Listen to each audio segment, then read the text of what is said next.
Welcome to the Healthy Home Show. I'm your host, Fernanda Furman, a healthy home architect. Hi, I'm Eric Furman, healthy home contractor. And today we're here with Kimberly Button. We're very pleased to have you on our show. Welcome, Kimberly. Yes, welcome. Oh, thank you. Appreciate it. And so Kimberly has a very interesting story because her story is very similar to many of us out there. And, her symptoms were very something that we all recognize when we have sensitivity to chemical exposure. And so she's going to talk about that. And Eric is going to read your biography. And then we would love to hear your story and how you got here. Okay. Kimberly Button is a certified Well AP founder of GetGreenBeWell.com and the author of The Ultimate Home Detox Guide and the Everything Guide to a Healthy Home. Button's passion for creating a healthy home results from her own childhood of mysterious medical conditions that continued as a young adult, including Wilms tumor, a childhood kidney cancer, chronic fatigue syndrome, CFIDS, fibromyalgia, multiple chemical sensitivity, MCS, which is a big one these days. After more than a decade of battles with conventional medical doctors to find out the cause and cure for her ailment, she started trying to find the answers herself. When she began cleaning up her home, detoxing her house, and really looking into the ingredients of anything brought into her life beyond just food, her symptoms started to clear up. Today, Kimberly Button has a new mission to show others how to protect their health at home by being mindful of the materials brought into their house. She is a featured wellness expert for publications such as Oprah Magazine, Women's Day Reader's Digest, U.S. News and World Report, Woman's World, and several national TV programs. A healthy home means a healthy life. After all, if you exercise and eat right, but surround yourself with toxic materials, you will struggle to live a happy and healthy life. Yes. Again, welcome. Welcome. I appreciate it. So how did it all get started? So it seems like you had a lot of childhood issues. And then when did you really connect the dots in between your home and the symptoms you're having or, being exposed to toxins? Yeah, obviously, like so many other people, it was a very long journey. I had cancer when I was 3. I had radiation and chemotherapy. So obviously the cancer, that was like an early warning kind of sign. But as soon as I went off to college, that's when everything started happening. And it was a difficult time because when you leave for college, all the doctors are telling you it's all in your head, you're homesick, things like that. But this was well beyond being homesick. Sore throats, chemical sensitivities, just brain fog, kind of a whole cascade of things. And it got to the point where it's like I couldn't even go to class anymore. And then after I graduated college, pretty much I couldn't even get a job because it was just continuing to go downhill. And over the course of time, everything was done. Every kind of drug that could be tested, every protocol. And after about 10 years of people trying to diagnose a 20-year-old that's like literally sicker than, 70 or 80-year-olds, some of them out there, all my doctors were frustrated. I was told again and again and again, it was all in my head and I needed to, address that. And you just get to that point where you're like, no, it's not in my head. And I just started researching things on the internet, little by little, kind of put bits and pieces together. I think the first thing that really started with me was artificial fragrances. It's not like we were big on having room sprays and candles and things like that at home, but it's not that we avoided it either. And so I think one of the first things when we started taking out anything that had an artificial fragrance, I instantly saw that my allergies cleared up. Because before then, the doctors were prescribing me like every anti-allergy nasal spray and all that stuff. And I was having reactions that were even worse to all of those. So I think like after I saw that component kind of start to go together, that's when everything else started falling into place. I started researching more. more forums. And back then, there was not a lot of research, Mm. literally not a lot of research. And to the point where, like, if you were looking for a low VOC paint, it was something you had to buy by the case, special order, have like a doctor's note or something like that. And nowadays you can go into any mass market retailer and find something that conceivably could be low or no VOC paint. So yeah, I think the story is like everybody else. Not everybody is going to have the same reaction to everything. I think you need to see a common thread of reading forums, reading online, reading other people's stories, and seeing that this could lead to this reaction. This did help me, and put pieces together. And it's never going to be an action plan that is, if you do this, then you will feel this way, and this is going to be the end result. And I think the complicated thing also is that sometimes when you get so sick, your body's going to take a while to recuperate. Mm-hmm. So like you can remove that toxin and maybe feel like 5 or 10% better. But in all honesty, it could take you like weeks before you get the full value of doing that. And so it's the challenge when you're dealing with environmental illness or toxicity or anything like that. Usually your tipping point has already come. So in order to recuperate and to heal, it's going to take a lot longer than just, an instant change like that. It's there's something you said that's so true, because one of the things that was very frustrating for me was not being validated. The fact that you would talk to people and everybody has an advice for you. You just need to exercise. You just need to eat better, right? You just need to go outside more often and get more exposed to the sun. And people didn't really understand, oh, you need to go to bed earlier. But that it was not even, I could not even validate myself, because again, even though the information was out there, it was so little and we were not exposed to it, that for a partner to understand where we are and to really understand that I'm not getting up at 9 o'clock in the morning just because I'm lazy.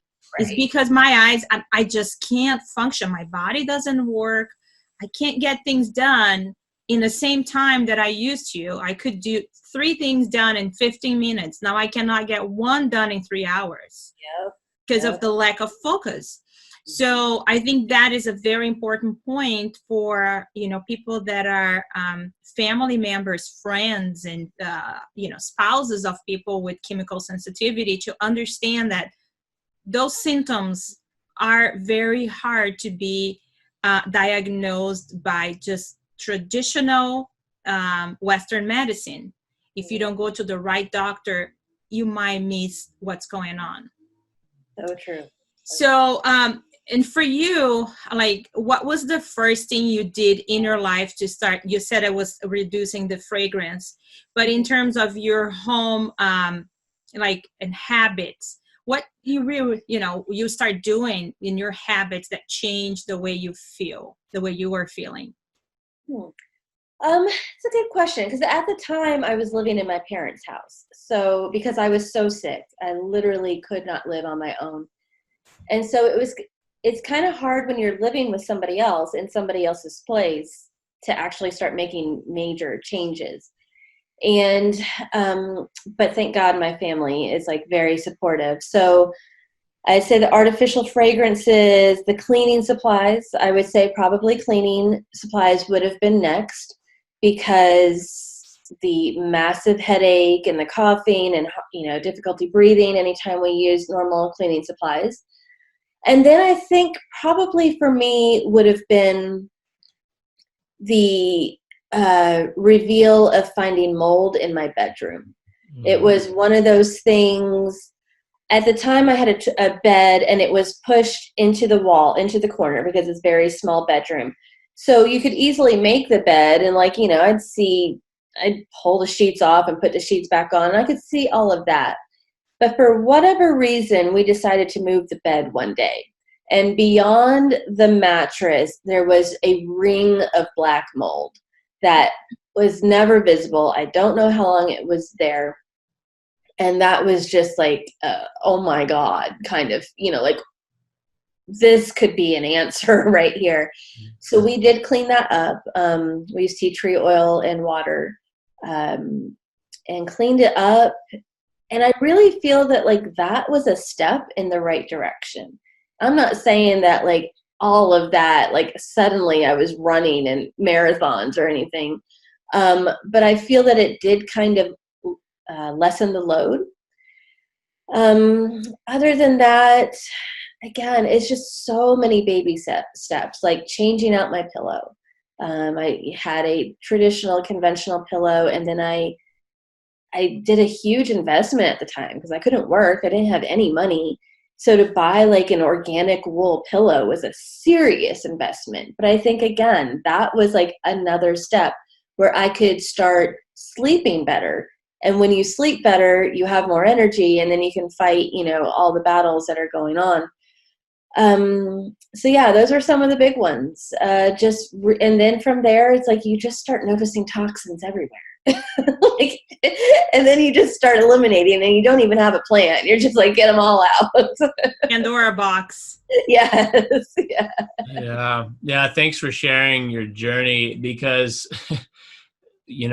our journey is very similar. The people we've been talking to is very similar. And it seems like at some point mold comes up in the story of their toxicity and their overload with these chemicals.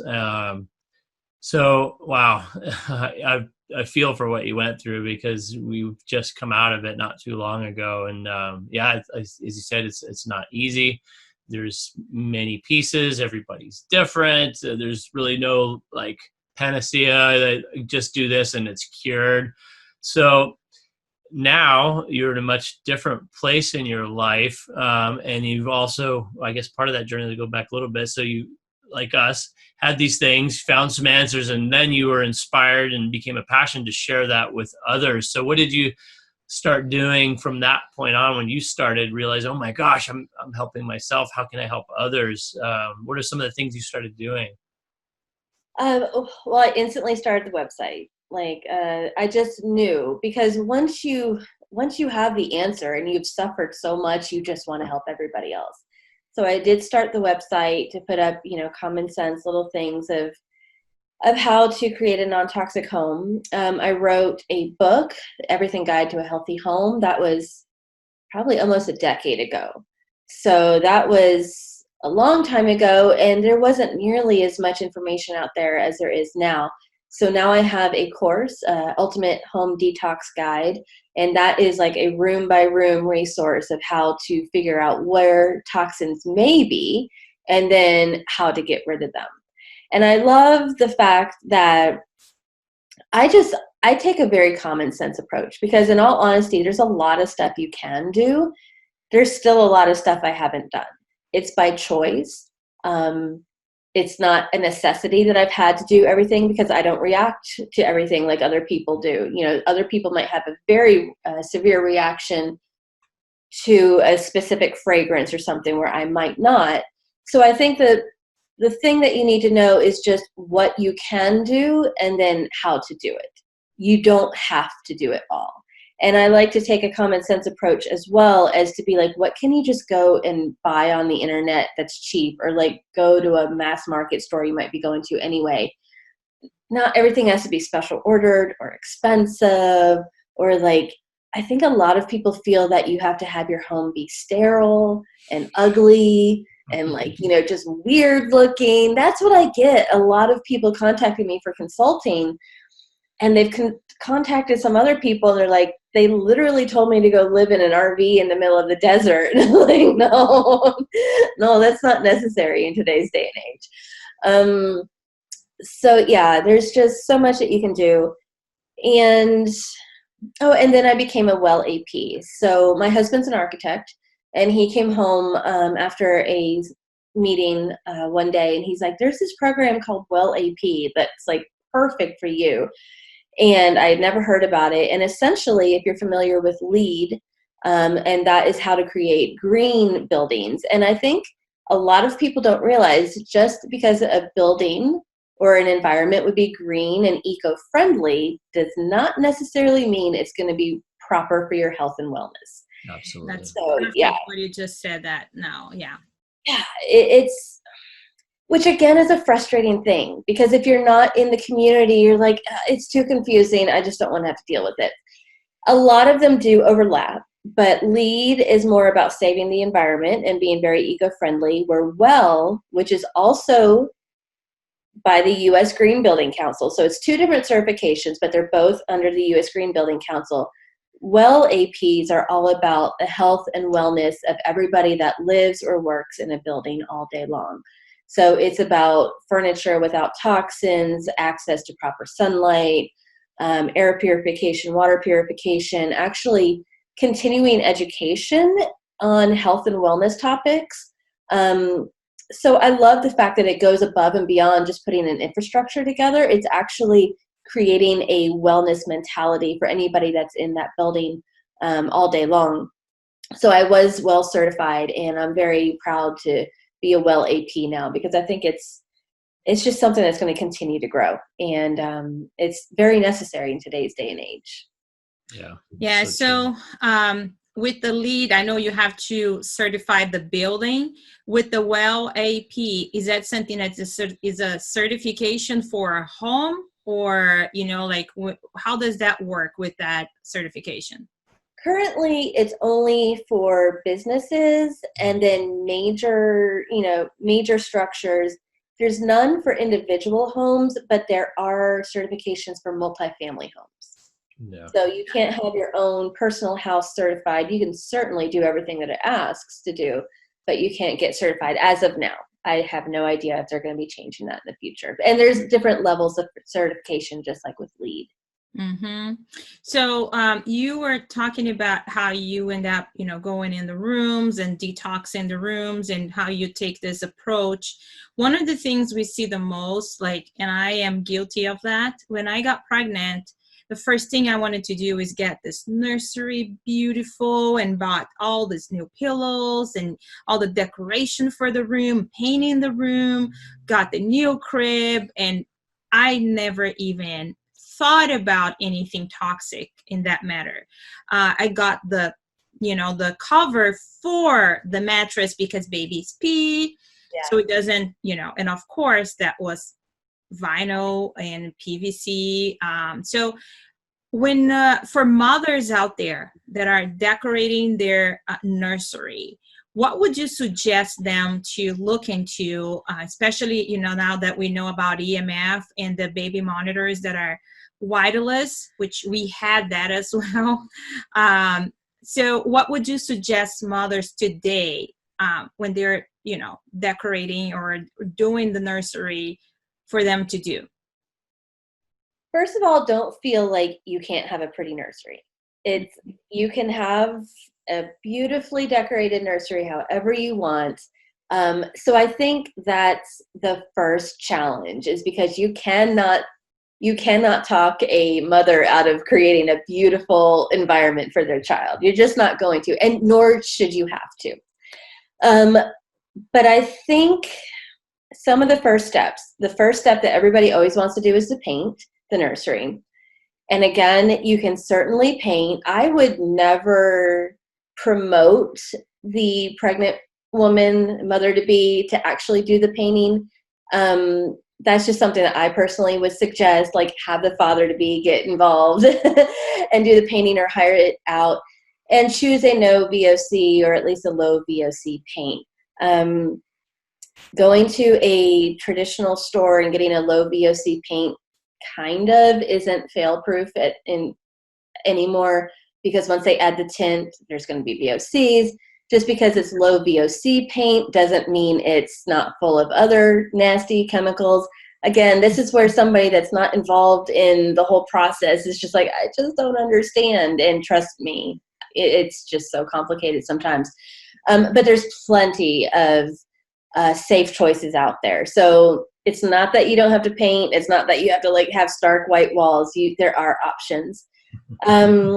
As far as nursery furniture, obviously you want to get the crib and all of that going.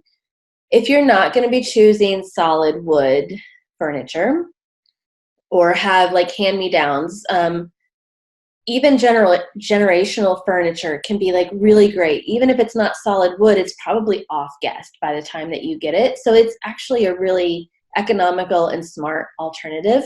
But maybe put it together and just keep it like in the garage or put it outside in the hot sun and let it off-gas for as long as you can before baby comes. The mattress is a big, big, big deal because a child breathes in so much faster than an adult. So they're getting more airflow in as it is. And then they are just on that bed so long. And their little tiny mouths and noses are like just right up next to that mattress. So that's why it's so important to have a non-toxic mattress and bedding and waterproof protector and everything. And again, the beautiful thing is in today's day and age, is that you can easily get an organic mattress online, the protectors, bedding, it's super cute, all kinds of colors. You don't have to go with natural drab brown, which drives me nuts. Like it depresses me, that color. So those are the big ones. New carpeting don't do it. Just, there are wool alternatives that are non-toxic. Area rugs are actually better than installed wall-to-wall carpeting because you don't have the adhesives. So there are plenty of options. You don't have to have a star nursery, but you do just have to put some consideration into some of the things. And the earlier you can get it done, the better. Like, if you're doing something 2 weeks before baby arrives, there's going to be a lot more off-gassing than if you were able to accomplish it 5 months before baby arrives. So those are there's a lot to talk about, but those are just some little modifications that you can be making. Yeah, I love it. Yeah, it's so crazy when I think that's one of the common themes throughout all of these interviews and where we really resonate. So we definitely appreciate the common sense approach is basically how can we still enjoy our lives and have this, great modern way of living, but at the same time not fill ourselves full of toxins in the meantime, so where's that balance, so to speak, without driving yourself totally nuts and trying to go live in a RV bubble like you mentioned out in the middle of nowhere, which also has its problems too. So there's definitely a balance somewhere, right? Speaking of that, I did live in an RV. We sold everything and RV'd for a year, and the first night we were in the RV, my eyes were watering uncontrollably. My throat swelled up. I had a massive headache, and I was like, oh my God, I'm having a formaldehyde reaction. And I never thought about the RV being coated in formaldehyde, and it was. And so that sent me into like months of trying to mitigate formaldehyde exposure in an RV, which I never had thought about. Like it never crossed my mind. I'm always about the home, and it was honestly one of the scariest things because I was like, we have no other place that we can go right now. And I just willingly chose this. And now we have to fix it. So I think I've done a lot of things over like the past 5 or 6 years that I know better. And it wasn't necessarily choices that I made a bad choice. I just didn't know. So I'm like everybody else. Like, the RV was one thing. Then we had to rent a home because we were in the middle of a housing situation. That home ended up having unknown hidden black mold in the ventilation system. We had no idea. I'm not going to spend thousands of dollars to test something before I move in. And then we ended up battling the health effects for 1.5 years as we were trying to figure out where to go. And that was literally 6 months ago. So like, even though I know everything that should be done, it is reality. I'm just like every single other person out there. You just can't control everything, and you just don't know, and you just have to react and pivot and do what you can in any given moment to make yourself as healthy as possible where you're living. Yeah, that's so true because I became very sensitive to bleach. And there was a company cleaning the roof for us, and they used bleach. And I was in my room, in my office, and I just felt like I'm going to pass out. What's going on here? And then I called Eric, and then Eric. I take responsibility for that too. So, but yeah. Okay. So then Eric came over and, he didn't check with the company before ahead of time.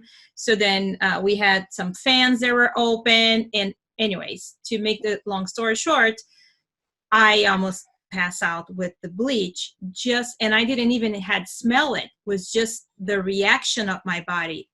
And as I stood up, I was like, oh my gosh, I'm so dizzy. So it's not even like you wanted to feel that. It's something that your body reacts to it after. And that never happened before. It started happening like, I don't know, a year ago. So, and for us, a lot of the changes we did in the house was also about our kids. So we changed habits, like, for example, wearing shoes in the house. Mm-hmm. And that was a hard one to explain to people that were visiting us. Why don't you guys wear shoes in the house? With the little babies crawling everywhere, we had grass on the front. And even though we don't use pesticides, you never know. People walk on grasses and they come inside of your home. So we would love for you to kind of talk a little bit about that part of it. And I think this is very good for mothers, because babies crawl on the floor and sometimes we don't think about those things. I didn't. But how does pesticides, what they are, and like how do they affect our health? Yeah, well, pesticides are designed to kill living things. I mean, that's all there is to it. You can look up the official definition, and it's designed to kill. And so there's been this thought process that, well, we can design a product that will kill something this small, but it will have absolutely no effect on somebody that's like this big. And it's just obviously showing to be untrue. And if you don't use pesticides yourself, I've heard a lot of people that tell me they don't use pesticides, but then they're like, oh, but like, when we have some ants, I'll just use some ant spray. So I think a lot of times people don't put two and two together with what a pesticide is and what they're using. And then, like, you never know. When I was living in, again, a rental home, the HOA was spraying pesticides everywhere. And I couldn't contest it. It's not that there wasn't other people in the community that also were very concerned. It's just one of those things. And you buy in and they're going to spray, and that is what it is. Also, I think a lot of people don't realize that like stuff coming off the road, like a wind that blows pesticides from like acres away, can land onto where you are. Pesticides can float in the air. So one of the things we do in our house that people think that it's kind of a odd thing is that we don't wear shoes in our house. And, talking again about babies and how we're protecting them in their nursery by creating a healthy and non-toxic or very low toxic nursery. One thing that people don't think about, the mothers don't think about, and I didn't back then, it was about wearing shoes in the house and all the things that we bring inside of the home through our shoes, including pesticides. Would you please talk to us about pesticides and how they relate to our health and how we're bringing them home, even if you're not using it? Yeah, so pesticides are literally designed to kill. They are designed to kill little living things, but we really don't understand how their reaction is in a larger human living thing, such as a human being. So obviously, exposure to pesticides is not going to be good. And we are exposed to them in so many different ways. And like you said, on the bottom of your shoes is one of the major things. If you live in an HOA like I did, where a lot of times pesticide use and pesticide spray is done like twice a year, and you're not really sure when it's going to happen, and you can't really opt out of it because it's just one of those things that's part of the community. Or maybe you can opt out of it, but you'd never know what's going on outside, especially like if you happen to be living near a farming community or anybody that's doing a lot of gardening. Pesticide use easily travels through the air, and it can go miles, in fact. So you never really honestly know what's going to be out there and being brought inside, even if you yourself don't use the stuff. And so the bottoms of your soles of your shoes are one of the major ways that pesticides come into your house. And if you have small children that are crawling and have the hands on the floor all the time, even if you have pets, because pets also have their hands and their feet on the floor all the time and they lick and put it in their mouth, you want to be really careful about what's being brought in. So you can wear shoes inside the house, but it would be like you would come inside the house, take off shoes that you had worn outside and in the driveway or in the grass, playing, maybe on the ball field, things like that, and drop them off outside or in a basket, and then maybe put on special shoes. Maybe you have a different pair of shoes, slippers, flip-flops, whatever. And that's going to greatly diminish what is brought inside your house. Because even if the pesticides are not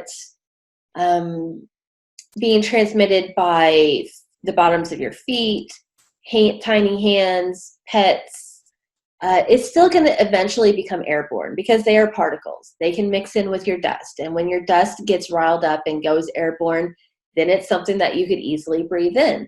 So that's why it's a chain effect of avoiding pesticides. You might not realize what's being brought into your house, and you might not realize all the ways that it's going to be coming into your body through the air that you breathe. It goes well beyond choosing fruits and vegetables that have been grown organically or that you've rinsed off what you think is a pesticide residue. Very interesting. So the things that you do to your own home, as far as like, let's say when you get ants, or here we have a problem with termites, certain things you do maybe in your lawn or not do to your lawn. Have you seen any of like a non-toxic or like for paints, low toxic solutions to combat what may be happening in your own home, what's under your own control? Like with the pesticides? Yeah, it's such a multi-tiered process. I mean, it's IPM, integrated pest management, would be the way that you avoid pesticides in your home. And there's a lot of actual, I don't know if the word exterminator would be right. There are pest management companies out there that would do integrated pest management. So they really honestly look to see what they can do besides using chemicals. And that's a good point, because a lot of the pests that are in our home are things that can be avoided just with structural modifications or like just taking care of your house. And one of the homes that I lived in Florida, again, a rental, we had a serious roach problem, which is a big problem in the tropics. And it turned out that it didn't matter what we were doing to kill them.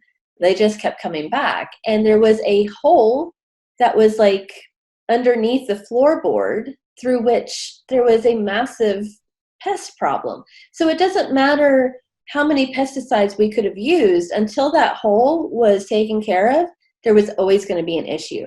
It's the same with ants. Or like other like flies. If you're not fixing a broken screen, if you're not fixing a dog bowl full of food that sits out every night and it's going to attract pests, those are problems that you have to address. Even like leaking water around toilets or under sinks. Specifically, lets pests just say, hey, we're coming in for the buffet. And roaches tend to be a problem with that too, if you have any leaky water throughout your house. On top of that, there's just plenty of natural ways to kill them. One of my favorite ways to kill ants is simply soap and water. Natural soap, like a few drops in a spray bottle full of water, will kill an ant because it dissolves the outer layer.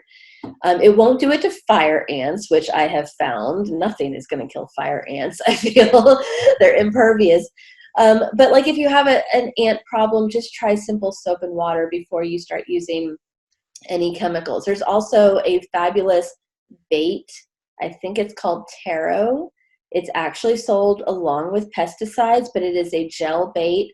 And as long as you don't have little kids or animals that could get into it, it's one of the most non-toxic things out there, and yet it's something that you can find in the pesticide aisle, ironically. And I think it's just really looking at your house, looking at what the problem is and seeing where they're even coming from. Like termites, you would have to do like a lot of more structural things. But necessarily spraying your house as a preventative measure, which everybody wants you to do, it doesn't matter if you have structural gaping holes that things are coming through, or if you have leaky faucets, or if you're constantly leaving like sugary cookie crumbs everywhere. You know, if you have kids and they're hidden like for weeks on end and you can't get to them, all of those things, pesticides aren't going to help. They're just kind of a stopgap measure. Yeah, that's you said so many important things, and one of them that I wanted to talk about, it's the, where everything gets in the airborne, right? On the air, like for example, pesticides. So if you have dust in your home, which a lot of times we see like very different than Brazil, where we don't have a lot of clutter. Our houses are very like, we don't have a lot of clutter. So it's easier to clean than I see that it is in here, especially when you have carpet and you can't get to the bottom of the carpet. So when you have, a lot of stuff everywhere, you can't literally clean all of that stuff, all of that clutter. So declutter for us, it's one of the things that also helps with mentally, seeing your house with not so many things, but also gets rid of that clutter. I think it helps a lot eliminating that airborne, right? Yep. Yeah, so true. I mean, so true. I myself do it. I like having stuff. I really do. But then I like see how much dust accumulates and just trying to dust around everything. It's like you really start questioning everything in your house. Is it worth it? Is it bringing me joy? I mean, because you got to clean around it, and the health effects of having it. It's always weighing something pros and cons. You don't have to get rid of everything, but you also have to just be willing to clean around it and take care of it. Yeah. Yeah. So you guys have moved out of the moldy situation. As you've moved throughout your life, as you started discovering things, what if you had to say like the top 3 or the top 1 thing that makes the most amount of difference having a healthy home? Is there one of those, or is there a top 3 or top 1? Yes. That's a hard question, but actually a really good question. I would say access to clean indoor air is the number 1. And when I say clean indoor air, that can mean mold-free. It can mean free of fragrances. It can be dust-free. It can mean low humidity, or it can mean high humidity, depending on whatever your medical needs are. But I think above and beyond anything is access to fresh, healthy air inside the home. That can be remedied simply like opening up your windows and getting fresh air in, because I don't think people realize, and again, this is the lead versus well, a lead building and any modern structure, honestly, nowadays is being built airtight. And so that is great for energy use. It's horrible for fresh air unless you actually have a ventilation system that's, really good in it. So every single thing that you've ever used in your home is building up, from the hairspray to nail polish fumes to like grease spatters from when you're cooking food.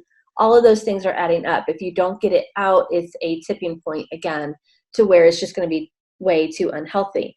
So you can either just open the windows on a day where the pollen isn't horrible, there's not wind that's blowing nasty stuff into your house, whether or not it's an air purifier, getting rid of mold, however you're doing it, fundamentally, every breath you take is affecting your health. Other than air, I would honestly say water is going to be the next thing. I mean, these are 2 things that we cannot live without. You can live, I don't think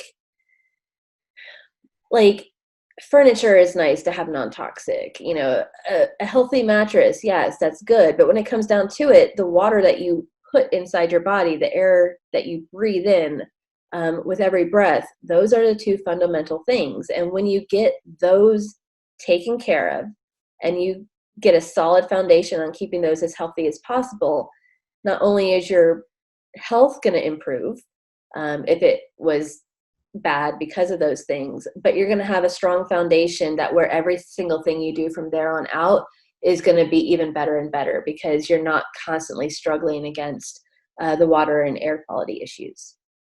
Yeah. That's one of the first things that we did. We actually started out with the water, and I was not a believer at all.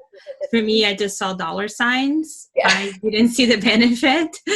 And so we had a whole house water filtration system when my first son was born, and we moved to our new home, and Eric didn't have the time to install it again. And what happened is my son developed this huge, serious case of eczema. And it was like, he was 1.5 years old, and took him, to the pediatrician, who recommended to use the steroids twice a day on his whole body. And we're like, we're not doing that. So Eric installed the water filtration system again, and my sister's skin stopped itching. My mom's hair stopped falling, and Noah's eczema disappeared. I mean, it's not cured, but he never had a flare-up again, which is, that to me was the biggest proof that it does work. Or it can actually, if you don't have one, it could be the reason why you're being triggered, like that. Some symptoms can be triggered by not having a water filtration system. Yeah, I agree with what you said as well. It's been the biggest two for us as well. And they both kind of affect other areas of what could be an unhealthy home too. As you know, like if you have the wrong humidity and you close up the house, then you get mold, which also gets airborne. And yeah, it just kind of goes back and forth between water, air, and furniture off-gassing, carpet gets into the air. Yeah, it's I agree. Yeah, and then you remove the chlorine from the water, and then it can cause mold in your bathroom, because chlorine is what, right? Yeah. Gets rid of mold. So it's kind of and that's where I think so many people get so confused, and was confusing for me and for Eric at the beginning, like, what do you do first? Yeah. And I think I like when you have a plan, and I love how you said it's like everything else is important. It's not that it's not, but the major necessities we have, it's water and air. Mm-hmm. So true. Yeah. Yeah. What comes up too a lot, and it's so funny, is we try to fix things with technology when really it's all about getting back to what's natural. And as you mentioned, certain times of the year, if you've got pollen allergies, I mean, some people live next to a freeway or a toxic plant of some sort. But yeah, if you're living in an area where we are, I mean, the outdoor air quality is acceptable and good or great, 99.9% of the time, unless we've got a fire or something unique, that's the air that you want in your house. And how can you get natural water back into your house? And we always try to get these products or technology to fix that. Yeah. And it's really just so simple. Yeah, right. Yeah. Yeah. So I think one of the things that you mentioned before is like the baby steps. And for me, I had this, analysis paralysis when I started out, like, oh my gosh, do I need to throw everything away and start all over again? I don't have hundreds of thousands of dollars to buy all new furniture, on new carpeting, repaint the house. It was like overwhelming, and I had no idea what to do. So I started out like just replacing my laundry detergent, replacing items in my home, even though if I didn't know if they were completely safe, because back then I didn't have all the knowledge and I didn't know where to go to, just doing the best I could, moving towards a better product every time, a better product, until, I think the most important thing, as you said, is take baby steps, but do something, move forward. Oh, for sure. I don't do everything perfectly. I mean, I know what I should do. I have a budget like everybody else, so, and not everything has to be done. It honestly doesn't all have to be done. It's just find something that works for you, because if you're annoyed doing it, if you hate doing it, and if you like are going into debt doing it, you are never going to set yourself up for success that you're like, oh, this is a good plan, So you have to literally just kind of, you're doing it for self-care. So like take care of yourself while you're doing it. If you're doing something that you hate, unless like you're being forced to for medical reasons, there's, don't switch out everything if you are really miserable. If laundry detergent is the only thing that you can do for the next 6 months, then at least that's better than where you were 6 months ago. And you have to, I think it's mental as well. It's like you have to give yourself grace for doing what you can when you can. And then once you move from that step, then you'll try something different. But you literally have to give yourself a lot of compassion along the way. Yeah, absolutely. Yeah. Because as we all know, stress is probably Toxic. at the top of the list of toxins. Stressor. Yeah, stress is a stressor in our body too. That, yeah, absolutely. Well, do you have anything else you would like to share with the audience? Well, I mean, it's always a constant learning. So I love sharing what I'm going through. Like I might have alluded, I just moved 6 months ago. So we are getting ready to like completely do everything, because we had sold everything when we started RVing. So like I have to buy everything from scratch, furniture and mattresses and pillows and, painting everything. We're kind of thinking about a non-toxic wallpaper. And so like all kinds of fun stuff. So if you'd like to follow my journey, because I'm going to be documenting everything, I find that's kind of like really important right now at that stage of this step in my life, is so many people are interested in what I buy and what I do. I was like, I want to document it all. So feel free to follow me on getgreenbewell.com. And I have a newsletter where I kind of put more behind the scenes information on that. I have a ton of freebies and downloads and printables that is on the academy that I have, like online academy. And that website is learn.getgreenbewell.com. And I also have the Ultimate Home Detox course. And so that is really the blueprint that I have done over the years. And it's been well over a decade at this point of everything that I do whenever I move, when I have a problem. It's kind of like what I refer back to again and again and again. And when somebody comes and asks me questions, and there's a lot of people that ask me a lot of questions, I always refer them to kind of like this blueprint. And it's something that is room by room, and it's kind of like, here's what's good, here's what's better, here's what's the best thing to do. And so there's so much information out there. Like, just do what you can. And I really just hope that the stories of everybody that is being shared right now is giving you some hope and some guidance and direction, and know that you can do it.